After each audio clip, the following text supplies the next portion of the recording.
bagaimana menyikapi yang tidak sekeyakinan dengan kita. Indah, turun ayat. Quran surah kedua Al-Baqarah, ayat 256, paling kiri sebelah bawah. La ikraha fiddin. Mengucapkan ucapan selamat pada agama lain di luar keyakinan kita, dalam keimanan kita sebagai muslim, itu tidak diperkenankan. Haram hukumnya mengucapkan selamat, misalnya A, selamat B, yang dalam selamat itu ada unsur pengakuan.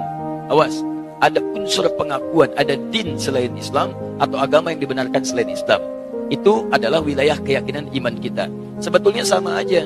Yang bukan Islam pun, non-muslim pun meyakini kepercayaan dia yang benar. Jadi sebetulnya itu keyakinan standar setiap pemeluk agama. Itu indah sekali. Ya, indah dalam Islam itu. La ikraha fiddin. Baik, tidak ada paksaan dalam agama. Kita nggak boleh paksa orang. Tapi kita pun tidak boleh mengikutkan keyakinan kita pada keyakinan orang lain. Dan itu sebetulnya standar dalam keyakinan beragama.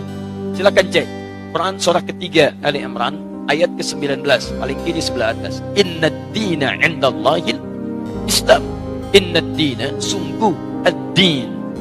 Ad-din, pegangan di hidup, hal yang mendekatkan pada Allah. Din yang dipahami dengan agama itu, kata Allah, nggak ada yang lain di sisi Allah kecuali Islam. Di Allah sudah mengatakan, lihat, yang saya ridhai, yang saya tetapkan hanya Islam, tidak ada yang lain. Bahkan kalimatnya menggunakan inda, indallahi. Inda itu bisa berarti yang sangat dekat, bisa berarti yang diridhai, bisa berarti juga yang ditetapkan. Bahkan kalau dalam konteks kemanusiaan, yang dimiliki. Misal, ini indik qalam, ini punya saya, yang lain bukan punya saya. Kata Allah, inna dina indallahi Islam. Yang saya tetapkan itu Islam, yang lain gak saya tetapkan. Bahkan kalau antum buka lagi sampai ayat 85-nya, nanti antum akan temukan, wa may yabtaghi ghairal islami dina falan yuqbala minhu. Pakai lan. Siapa yang mencari selain Islam, mengakui selain Islam, menetapkan selain Islam, kata Allah, gak akan saya terima. Dan kalimat tidak menerimanya menggunakan lan. Ada lan, ada la, itu beda. Kalau la, itu harfu nafyin, menafikan sesuatu. Tapi juga hati-hati, tapi juga penafian ini bisa dua jenis. Penafian mutlak, atau yang kedua, penafian saat itu tapi dunal istiqbal, tanpa yang akan datang, saat ini saja. Contoh penafian mutlak dalam kalimat asyhadu an la ilaha illallah. Saya mengakui tidak ada Tuhan kecuali Allah.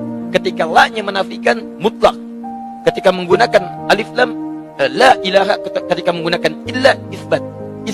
Isbat itu menetapkan yang satu, menafikan secara mutlak yang lainnya.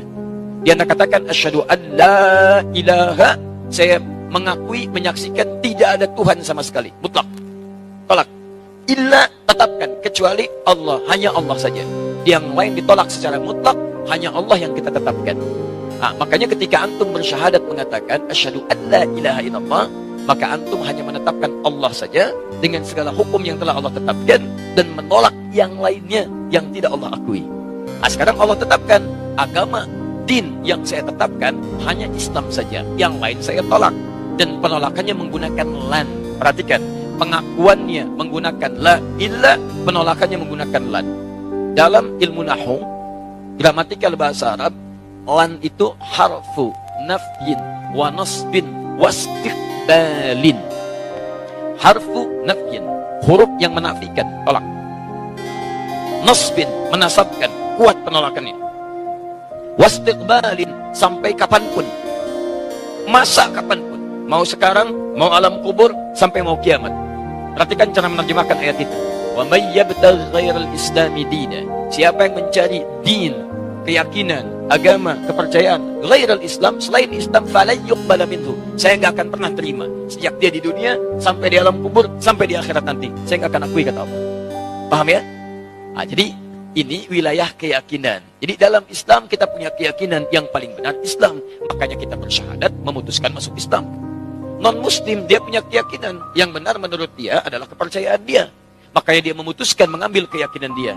Jadi wajar kalau kita mengatakan misalnya, maaf, ini Islam yang paling benar sebagai muslim, wajar. Aneh kalau ada yang mengatakan, katanya yakin Islam yang benar, tapi mengakui ada yang lain selain Islam. Itu aneh. Makanya dalam teori ini tidak berlaku, teman-teman sekalian, tidak berlaku hukum pluralisme. Tidak berlaku. Pluralisme itu pemikiran yang aneh. Ya, semua agama benar, mengantarkan kemudian kepada Tuhan yang sama, cuma caranya beda-beda. Jadi dari semua yang benar itu, mana yang paling benar? Silakan cek. Kalau semua agama benar, ngapain antum masuk Islam? Ngapain antum memeluk ini? Artinya Anda meyakini dari semua yang ada itu, Anda memutuskan ini yang paling benar. Makanya para pemikir kita sekarang mengatakan pluralisme agama itu bagian dari agama baru.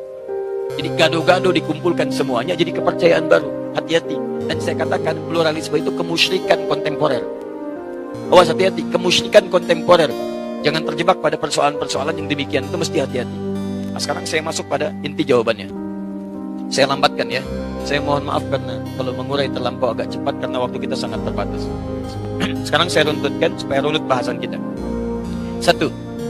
Sebagai seorang muslim, kita meyakini bahwa hanya Islam yang benar. Seperti non-muslim meyakini kepercayaan dia yang paling benar. Itu urusan masing-masing. Tapi kita sebagai muslim meyakini bahwa Islam yang benar. Baik, hati-hati, pelan-pelan. Dan keyakinan kita ini bukan hanya dikuatkan oleh ayat-ayat Al-Quran, tapi juga dijamin oleh undang-undang. Jadi kalau kita mengatakan hanya Islam yang benar menurut kepercayaan kita, itu undang-undang menjamin itu. Apa kemudian pasalnya? 1, dasarnya Pancasila. Sila yang pertama, ketuhanan yang Maha Esa. Nah, dalam memahami ketuhanan yang Maha Esa ini, maka rumusannya lihat di undang-undang dasarnya. Pasal 29, ayat 1. Negara berdasar atas ketuhanan yang Maha Esa. Jadi konsep bernegara kita itu didasarkan pada ketuhanan yang Maha Esa. Jadi kalau kita meyakini hanya Allah Tuhan yang Maha Esa, maka keyakinan kita dijamin oleh undang-undang. Dalam menjalankan keyakinan ini diatur di pasal ke-2-nya, di pasal 29 ayat keduanya. Di dalam memahami pasal 29 ayat 1, terjemahannya adalah cara memahaminya pasal 29 ayat 2. Negara menjamin kemerdekaan tiap-tiap penduduk untuk memeluk agamanya masing-masing dan beribadah menurut agama dan kepercayaannya itu. Jadi kalau kita beribadah dalam ketentuan Islam, ibadah pertama kita kan tauhid. Ibadah pertama kita syahadat. Karena itu syahadat menempati rukun pertama dalam ibadah, dalam Islam. Inna dina indallahil Islam. Tidak ada agama yang diridai Allah kecuali Islam. Kita masuk Islam. Ketika akan masuk Islam dan mengamalkan ibadah dalam Islam, di hadis Muslim, nomor hadis yang ke-8. Lihat dalam muqaddimah jilid pertama, teman-teman, di Sahih Muslim, nomor hadis nomor 8 paling kiri sebelah atas. Ada hadis disampaikan dari sahabat Nabi Umar bin Khattab radhiyallahu ta'ala anhu. Di Al-Arba'in nomor hadis yang kedua. Ketika Nabi Muhammad ditanya tentang Islam oleh malaikat Jibril, mal Islam? Apa itu esensi Islam? Apa itu ibadah dalam Islam? Apa pokok dalam Islam? Kata Nabi, jawaban pertama, antasyhada an la ilaha illallah wa anna Muhammadar Rasulullah. Kamu harus menetapkan, bersaksi, berkomitmen bahwa tidak ada Tuhan selain Allah. Yang layak disembah hanya Allah saja. Dan cara menyembahnya mengikuti tuntunan Nabi Muhammad SAW. Makanya ibadah pertama kita itu syahadat, pengakuan hanya Islam yang benar, hanya Allah Tuhan yang benar, yang lain kita tidak akui sebagai Tuhan. Tidak ada Tuhan selain Allah, tidak ada agama selain Islam. Ketika Anda mengatakan itu, undang-undang menjamin. Jadi sebetulnya kalau ada orang yang menyoal Anda, nggak boleh itu keyakinan begitu, itu intoleran, dia sedang melanggar undang-undang. Paham ya? Dia sedang melanggar undang-undang. Karena undang-undang kita mengatakan setiap kita punya keyakinan dan ibadah, kita dijamin. Keyakinan pertama kita ada dalam syahadat kita. Ketika meyakini itu semua dan beribadah dengan lisan kita, bahkan dipakai dalam sholat. Asyhadu an la ilaha illallah, asyhadu an la ilaha illallah, wa asyhadu anna Muhammadar Rasulullah. Itu ibadah kita. Syahadat dipakai dalam sholat. Sholat bagian ibadah yang keduanya. Jadi jangan khawatir kalau antum ditanya misalnya apa agama Anda? Islam. Ada enggak selain Islam yang benar? Tidak ada. Keyakinan saya Islam yang paling benar. Tidak ada Tuhan selain Allah. Anda intoleran. Maaf, Anda melanggar undang-undang. Paham ya? Ya, jadi jelas hukum negara kita jelas.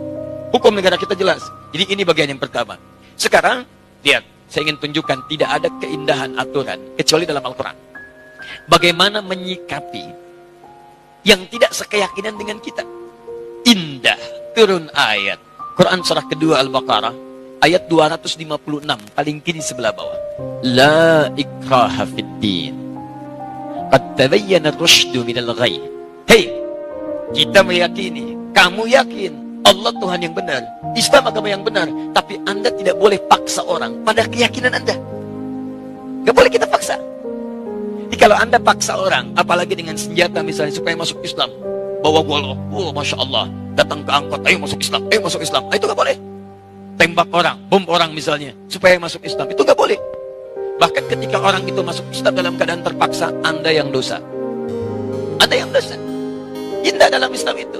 Kita akui Islam yang benar. Kita akui Allah Tuhan yang hak. Tapi nggak boleh paksa orang pada wilayah keyakinan kita. Nggak boleh. Bagaimana kemudian kita bisa menerangkan nilai-nilai Islam? Caranya dakwahi mereka. Sampaikan risalah, sampaikan keterangan. Maka turun Quran kemudian, teman-teman sekalian, surah ke-16 ayat 125. Ini manhaj umumnya. Ud'u ila sabili rabbika bil hikmah wal mau'izatil hasanah wajadilhum billati hiya ahsan.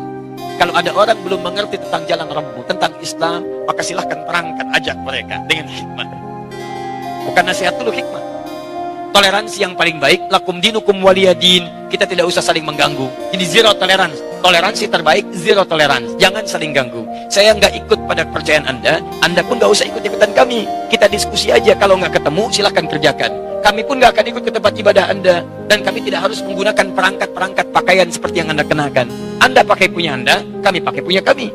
Makanya Syekh Hasim Asy'ari dalam kitab yang tadi malam saya bawa, nanti lihat halaman ke-14-nya.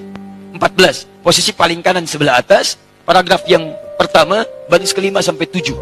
Di situ disebutkan oleh beliau, ketika penjajah datang dengan misi 3G itu, God, Glory, and Gospel.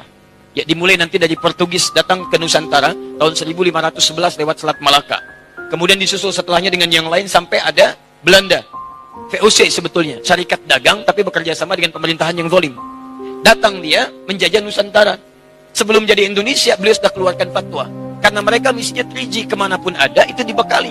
Ya, dalam perjanjian Tordesillas, tahun 1492, Paus Alexander yang ke-6 membagi dunia jadi 2 bagian.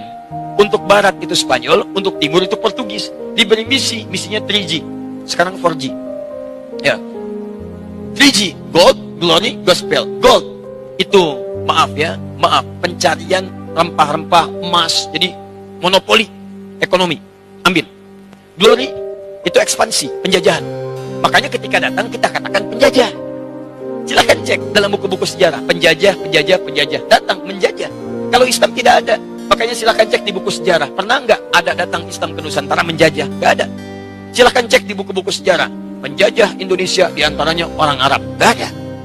Tidak ada. Diantaranya orang Islam. Tidak akan ditemukan. Karena saat datang membawa risalah. Memberikan nilai kemuliaan. Tapi orang ini diakui. Sejarah kita yang mengatakan. Sejarah nasional kita, penjajah datang. Kemudian kita mempertahankan kedaulatan kita. Teman-teman sekalian, begitu datang misi yang ketiga, Gospel. Membawa misi. Gospel, sebarkan. Bangun ini kanisa. Kanisa itu kalau sekarang gereja-gereja. Kemudian membawa misi untuk memindahkan kepercayaan orang lokal kepada kepercayaan yang mereka bawa. Saat dibawa itulah kemudian, di antara masa Syekh Hasim Asy'ari, beliau itu ada, menulis beliau kitab menyampaikan pada masyarakat. Apa di antaranya? Beliau keluarkan fatwa. Orang yang ikut-ikutan mengenakan pakaian-pakaian mereka, pergi ke tempat ibadah mereka, itu hukumnya haram. Dihukumi tasyabuh bil kufar, menyerupai orang-orang kafir, maka keluarlah hukum. Dilarang mengenakan pakaian-pakaian seperti pakaian mereka, atribut seperti mereka, sehingga tidak menghadirkan nilai kepercayaan lain masuk kepada kepercayaan kita. Itu sudah ada dulu disebutkan oleh pendiri Nahdlatul Ulama tanggal 31 Januari tahun 1926. Jadi kalau sekarang ada pertanyaan lagi, apa Ustadz, apa hukumnya menggunakan topi ini? Ya, apa hukumnya memasang pohon-pohon ini? Sampaikan, itu pertanyaan sudah diajukan sudah lama. Dari sejak masa Mbah Hasim Asy'ari, jawaban beliau begini. Kalau ada ulama memberikan fatwa yang berbeda, sampaikan, maaf Pak, Anda telat. Anda keduluan oleh tokoh yang sangat luar biasa, hafal hadis, ya, hafal turunan-turunannya, dan ini kesimpulannya, kitabnya di sini, halaman sekian, paragraf sekian, baris sekian, sampai dengan sekian. Sekarang jawaban yang terakhir, lalu bagaimana menyampaikan pesan kemuliaan pada saudara-saudara kita sebangsa setanah air yang sekiranya akan merayakan nilai ibadah dalam agamanya.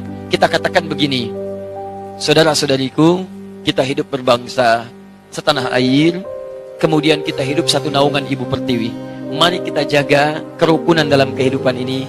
Kita saling tolong-menolong untuk membangun bangsa kita agar tumbuh menjadi bangsa yang maju, modern, terlibat dalam kehidupan dunia yang elegan. Namun kami bermohon maaf karena dalam bangsa ini ada Bhinneka Tunggal Ika, berbeda-beda tapi satu tujuan membangun bangsa, bukan tujuan membangun akhirat. Dalam hal kehidupan beragama, kami belum bisa mengucapkan ucapan selamat karena di wilayah itu kita beda keyakinan.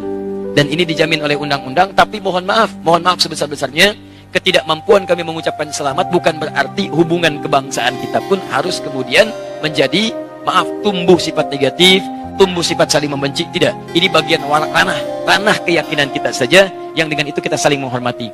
Jadi Anda yang berkeyakinan, dengan keyakinan Anda, silahkan. Kami tidak ikut-ikutan untuk itu. Kami mohon maaf tidak bisa mengucapkan selamat, tapi kami menyayangi Anda. Kita bahu-membahu membangun bangsa, dan bila pun ada urusan-urusan kehidupan yang bisa kami bantu, bukan urusan ibadah, maka kita mari terlibat sama-sama dalam keindahan membangun bangsa ini. Selesai.